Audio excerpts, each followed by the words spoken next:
Di dalam keheningan ku panggil namamu, Bapakku yang baik yang mengasihiku. Ku tahu rencanamu sempurna bagiku, ku dikuatkan dan disempurnakan. Sengsaraku dan air mataku ku taruh ke dalam kirbat-Mu. Ku berseru kepadamu, Allah yang selalu memihak padaku.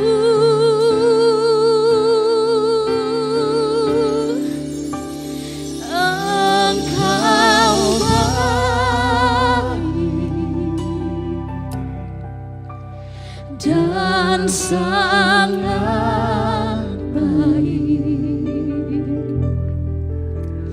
aku senantiasa mau menyenangkan-Mu.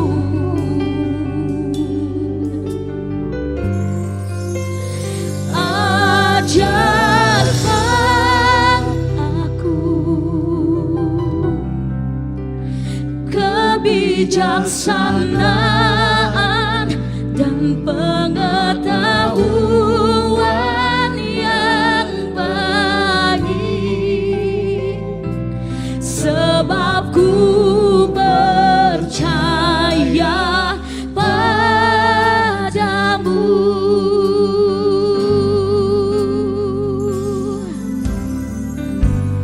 Di dalam keheningan ku panggil namamu, Bapakku yang baik yang mengasihiku. Ku tahu rencanamu sempurna bagiku, ku dikuatkan dan disempurnakan. Sengsaraku dan air mataku ku taruh di dalam kirbat. Shalom semuanya, selamat hari Jumat. Kita bertemu lagi di hari Jumat, artinya kita akan beribadah bersama pada pagi hari ini. Nah, sebelum kita memulai ibadah pada pagi hari ini, kita mau siapkan hati kita. Kita menyanyikan pujian satu hal yang indah. Kita nyanyikan pujian ini dengan sikap tenang.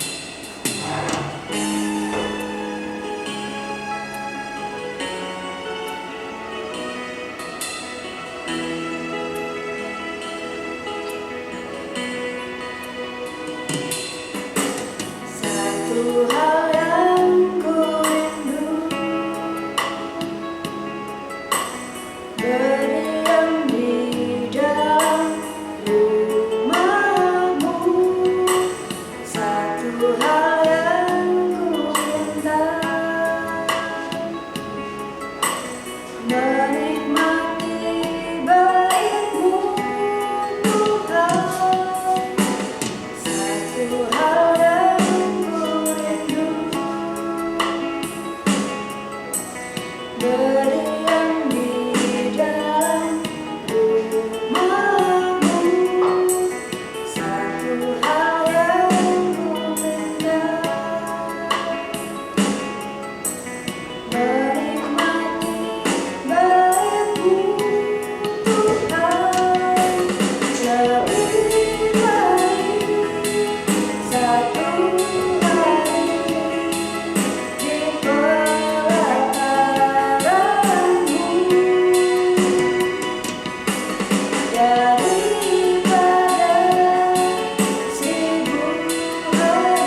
untuk hari ini. Terima kasih Tuhan untuk setiap kesehatan yang boleh Tuhan beri dalam hidup kami. Terima kasih kami masih boleh bertemu dengan orang tua kami, teman-teman kami maupun guru-guru kami. Tuhan Yesus, sebentar kami akan mulai ibadah kami. Kiranya Tuhan tolong kami boleh memuji nama Tuhan dengan sungguh-sungguh, kami boleh mendengarkan firman Tuhan dengan baik. Terima kasih Tuhan, menyerahkan ibadah kami dari awal, pertengahan hingga akhirnya ke dalam tangan-Mu saja. Dalam nama Tuhan Yesus Kristus, kami sudah berdoa dan syukur. Haleluya, amin. Nah, kita akan melanjutkan pujian kita. Kita menyanyikan pujian hari ini, harinya Tuhan. Karena kita tahu hari ini harinya Tuhan. Sebenarnya setiap hari adalah harinya Tuhan. Kita nyanyikan pujian ini dengan cara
kita nyanyikan bersyukurlah.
pagi semuanya. Puji nama Tuhan, hari ini senang sekali Ibu Lia bisa menyampaikan kebenaran firman Tuhan untuk anak-anak SD Immanuel yang super hebat. Sebelum kita mendengarkan firman Tuhan, kita berdoa terlebih dahulu. Mari kita berdoa. Tuhan Yesus yang baik, kami bersyukur pagi hari ini sukacita, kekuatan, kesehatan terus Tuhan limpahkan. Kami bersyukur untuk setiap pujian yang kami naikkan, dan saat ini kami mau mendengarkan firman Tuhan. Tuhan, berbicaralah kepada kami, karena kami siap untuk mendengarkannya. Di dalam nama Tuhan Yesus kami berdoa. Amin. Ya, hari ini kita akan membaca firman Tuhan di dalam Amsal 1 ayatnya yang ke-7. Firman Tuhan ini sering sekali kita dengar. Amsal 1 ayatnya yang ke-7. Ibu Lia akan bacakan untuk kita semua Amsal 1 ayat yang ke-7. Takut akan Tuhan adalah permulaan pengetahuan, tetapi orang bodoh menghina hikmat dan didikan. Sekali lagi, takut akan Tuhan adalah permulaan pengetahuan, tetapi orang bodoh menghina hikmat dan didikan. Ya, hari ini Ibu Lia diminta menyampaikan firman Tuhan tentang takut akan Tuhan. Nah, anak-anak SD Immanuel, siapa di sini yang takut gelap? Aduh, kalau mati lampu langsung takut. Mau lari kemana? Langsung cari mama papa karena takut. Atau ada yang takut kecoa. Waduh, takut karena jijik gitu ya. Sebenarnya apa sih artinya takut? Apakah takut itu seperti takut gelap, atau takut binatang, atau takut yang bagaimana? Takut yang menurut firman Tuhan yang kita baca hari ini. Nah, takut menurut firman Tuhan yang kita baca hari ini artinya adalah takjub, hormat kepada Tuhan. Dan yang terpenting menyadari bahwa Tuhan itu ada. Jadi beda dengan ketika anak-anak takut kepada sesuatu, takut kepada binatang, atau takut kepada takut gelap. Nah, beda dengan arti kita takut akan Tuhan. Takut akan Tuhan itu artinya bagaimana kita menghormati Tuhan. Bagaimana kita menyadari bahwa Tuhan itu ada. Maksudnya gimana ya?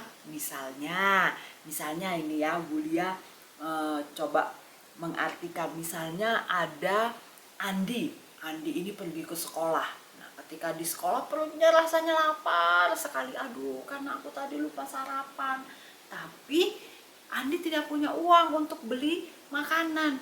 Lalu dia melihat bahwa di bawah kursinya Doni ada uang 10.000. Dan itu adalah uang Doni yang jatuh di kursi. Nah, Andi langsung berpikir, wah, saya sedang lapar dan itu ada uang yang jatuh. Bagaimana kalau saya ambil uangnya? Nah, lalu Andi berpikir lagi, tapi kalau aku ambil, aku sama saja dengan mencuri. Nah, lalu Andi menyampaikan pada Doni, uangmu jatuh itu. Oh, terima kasih, kata Doni. Terima kasih, kamu baik sekali. Nah, anak-anak, itulah takut akan Tuhan.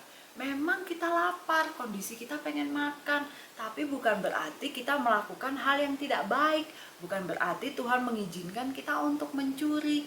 Nah, Andi tidak melakukan hal yang tidak baik karena Andi tahu bahwa Tuhan melihat apa yang dia lakukan. Nah, itulah takut. Itulah hormat kepada Tuhan.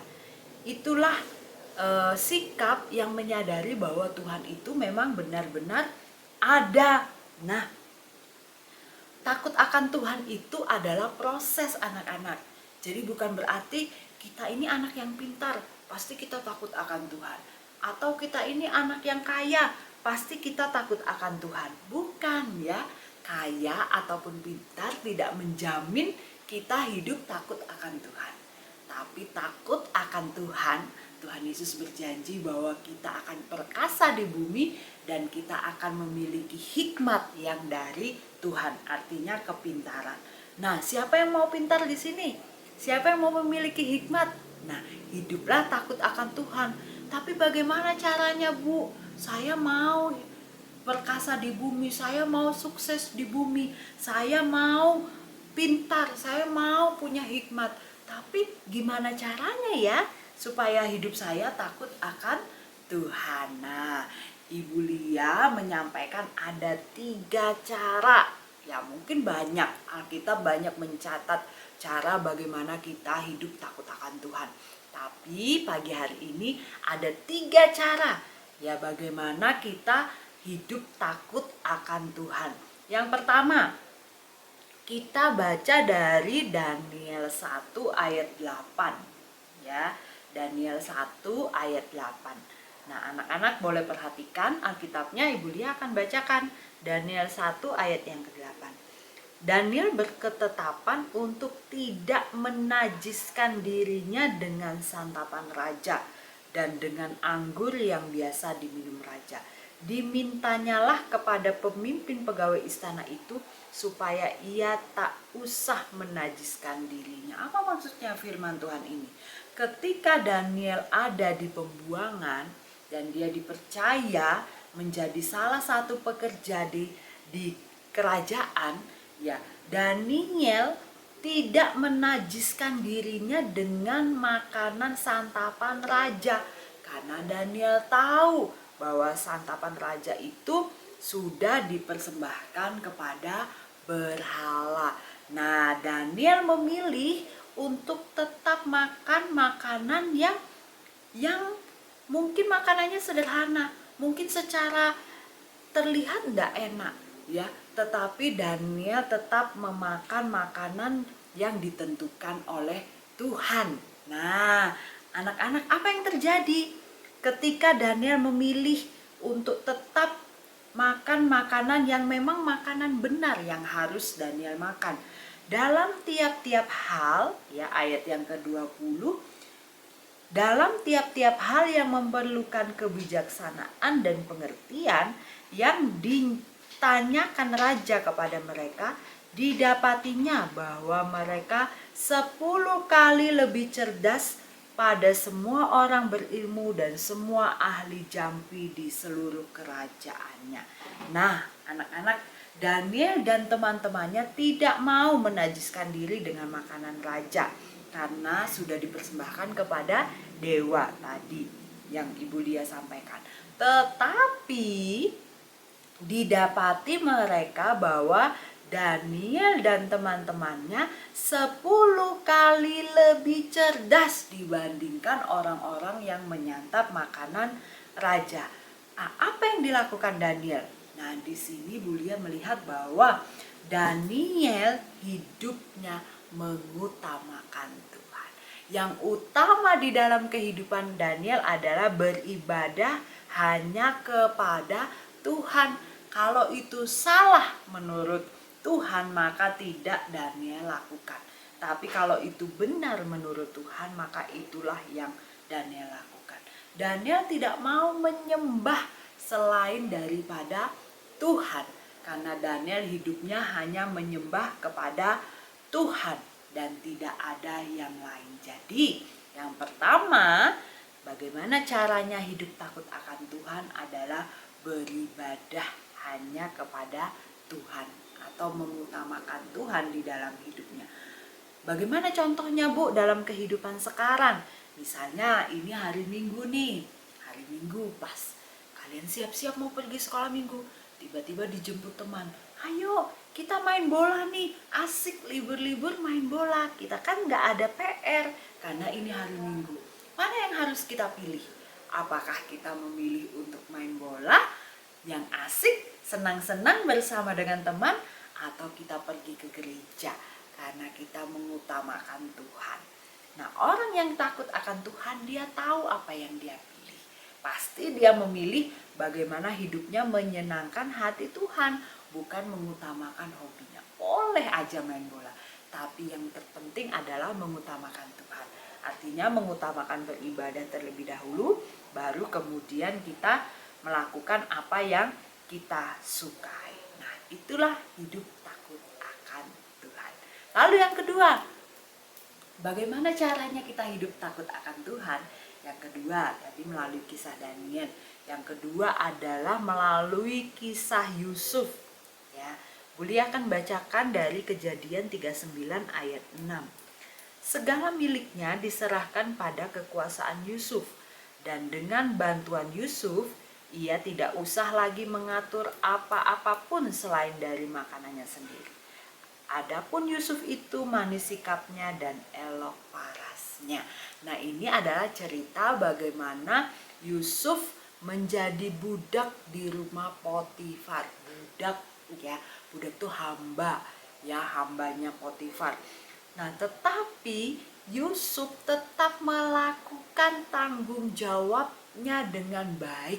Apa yang dipercayakan tuannya kepada Yusuf, Yusuf kerjakan dengan baik. Nah, yang kedua, hidup takut akan Tuhan adalah bertanggung jawab.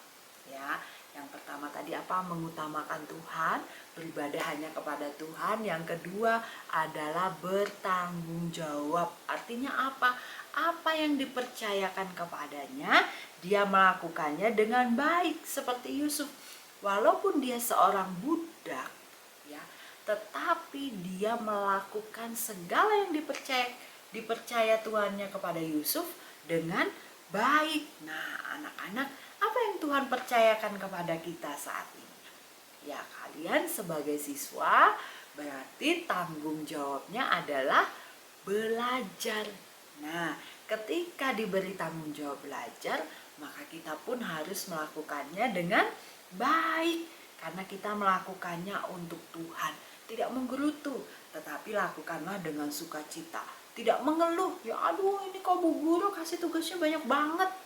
Tetapi kita harus melakukannya dengan sukacita, karena itu adalah tanggung jawab kita.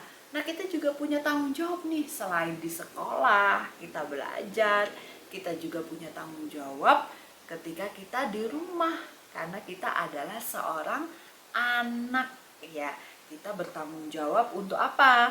Untuk membantu orang tua, Jangan sampai kita santai main HP, asik, orang tuanya kerja, kecapean dan lain sebagainya, tidak ada yang membantu. Nah, sebagai anak yang baik, kita pun harus bertanggung jawab untuk membantu orang tua. Ketika orang tua butuh pertolongan, tidak boleh marah, tetapi kita harus menolong dengan sukacita, dengan senang hati, karena kita adalah anak yang bertanggung jawab. Ingat, anak yang takut akan Tuhan adalah anak yang bertanggung jawab, menyelesaikan tugas dan tanggung jawabnya dengan baik, dengan sukacita, karena dia mengasihi Tuhan. Lalu apalagi? Ini sudah 2.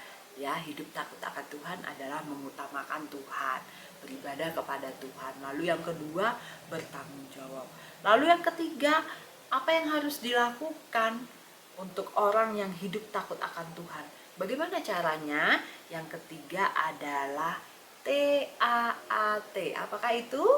Taat. Hidup takut akan Tuhan berarti hidupnya taat. Kisah siapa ya? Banyak sekali di dalam Alkitab, kisah-kisah tokoh-tokoh Alkitab yang taat. Nah, sekarang Bulia mau ngambil salah satu tokohnya di dalam Kejadian 6 ayat 14. Buatlah bagimu sebuah bahtera dari kayu gofir. Bahtera itu harus kau buat berpetak-petak dan harus kau tutup dengan pangkal dari luar dan dari dalam. Ini tentang apa ya? Ini adalah tentang Nuh. Sebelum air bah datang, Tuhan memerintahkan Nuh untuk membuat bahtera. Aneh, sesuatu yang aneh, karena belum ada hujan, tidak ada banjir, tapi Tuhan menyuruh Nuh membuat bahtera. Tetapi Nuh tahu bahwa apa yang Tuhan perintahkan itu baik, sehingga Nuh melakukannya dengan ketaatan, sesuai dengan apa yang diperintahkan Tuhan kepada Nuh. Nah, ini luar biasa anak-anak. Taat. Orang yang takut akan Tuhan, dia taat kepada perintah Tuhan. Nuh hidup takut akan Tuhan, sehingga dia taat akan perintah Tuhan. Dibuktikan dengan apa? Melakukan apa yang Tuhan perintahkan. Lalu dalam kehidupan kita bagaimana caranya? Taat ya. Salah satunya adalah taat kepada orang tua. Karena orang tua adalah wakil Tuhan di bumi. Jadi kita harus mentaati orang tua sebagaimana kita taat kepada Tuhan. Ketika diperintah oleh orang tua, kita pun harus melakukannya dengan sukacita karena kita taat. Kita juga harus taat kepada firman Tuhan ya. Firman Tuhan mengatakan beribadahlah, maka kita pun harus beribadah ya. Taat kepada apa yang Tuhan perintahkan. Tuhan bilang, kasihilah Tuhan Allahmu dengan segenap hatimu. Maka kita juga harus mengasihi Tuhan Allah kita dengan segenap hati. Lalu Tuhan perintahkan, kasihilah sesamamu manusia seperti dirimu sendiri. Maka kita pun harus mengasihi sesama kita. Siapakah sesama kita? Semua orang selain diri kita itu adalah sesama kita yang harus kita kasihi. Nah, sudah 3 ya. Ada mengutamakan Tuhan, ada bertanggung jawab, dan ada taat. Itulah cara bagaimana kita menjadi orang yang takut akan Tuhan. Lalu apa yang kita peroleh ketika kita hidup takut akan Tuhan? Yang pertama tadi dalam kisah Daniel, ketika Daniel mengutamakan Tuhan, apa yang dia peroleh? Dia 10 kali lebih pintar dibandingkan orang-orang yang memakan santapan raja. Ketika Daniel mengutamakan Tuhan, dia memperoleh kepintaran dari Tuhan. Nah, anak-anak, mungkin anak-anak di sini ada yang merasa, aduh aku kurang pintar, aduh kok aku sulit ya belajar IPA, matematika atau lain sebagainya. Ingat bahwa kepintaran itu adalah milik Tuhan. Ayo kita minta sama Tuhan. Dengan cara apa? Kita menjadi anak yang takut akan Tuhan. Dan kita berdoa supaya Tuhan memberikan kepintaran. Bukan hanya berdoa, kita juga berusaha. Kalau berusaha, terus berusaha, sudah belajar mati-matian tapi tidak pernah berdoa, ya kita harus imbangkan. Kita belajar, kita juga berdoa, minta sama Tuhan, dan Tuhan pasti akan berikan ketika hidup kita takut akan Tuhan. Lalu apa akibatnya lagi ketika kita hidup takut akan Tuhan? Dari kisah Yusuf tadi, ketika Yusuf menjadi orang yang bertanggung jawab di rumah Potifar, maka Tuhan memberkati rumah Potifar. Nah, artinya apa? Ketika kita hidup takut akan Tuhan, semua yang kita lakukan berhasil dan juga kita menjadi berkat untuk orang lain. Ya, kalian pasti punya cita-cita semuanya, ya. Mungkin ada yang mau jadi polisi, ada yang mau jadi dokter, ada yang mau jadi artis, ada yang mau jadi apapun cita-citanya. Kita harus hidup takut akan Tuhan dan percaya bahwa Tuhan pasti akan membuat apa yang kita cita-citakan berhasil. Lalu apalagi akibat dari hidup takut akan Tuhan? Dari kisah Nuh kita belajar bahwa ketika Nuh takut akan Tuhan, Nuh dan keluarganya diselamatkan oleh Tuhan. Nah, ketika kita hidup takut akan Tuhan, maka kita memperoleh keselamatan, ya. Kita memperoleh keamanan di bumi. Ya, puji nama Tuhan, dan pastinya kita akan memperoleh keselamatan di sorga nanti. Nah, anak-anak, hidup takut akan Tuhan ini sangat penting dalam kehidupan kita. Maka kita harus menjadi anak-anak yang takut akan Tuhan, anak-anak yang mengutamakan Tuhan, anak-anak yang bertanggung jawab, dan anak-anak yang taat. Maka kita akan memperoleh kepintaran yang daripada Tuhan, dan semua yang dilakukan berhasil, dan kita pasti akan menjadi berkat, dan juga kita akan memperoleh keselamatan. Dan pastinya anak-anak SD Immanuel akan menjadi anak-anak yang takut akan Tuhan. Puji nama Tuhan. Tuhan Yesus memberkati anak-anak semua. Mari kita berdoa.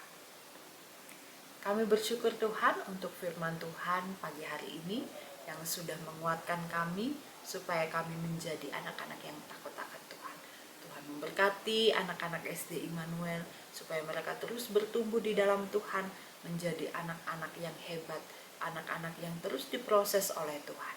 Terima kasih Tuhan Yesus, kami menyerahkan pembelajaran kami hari ini ke dalam tangan-Mu. Tuhan memberkati kami semua, Tuhan memberkati anak-anak, Tuhan memberkati orang tua, Tuhan memberkati Bapak Ibu guru. Biarlah kami terus mencerminkan anak-anak yang takut akan Tuhan. Terima kasih, di dalam nama Tuhan Yesus kami berdoa. Amin. Puji nama Tuhan, Tuhan Yesus memberkati.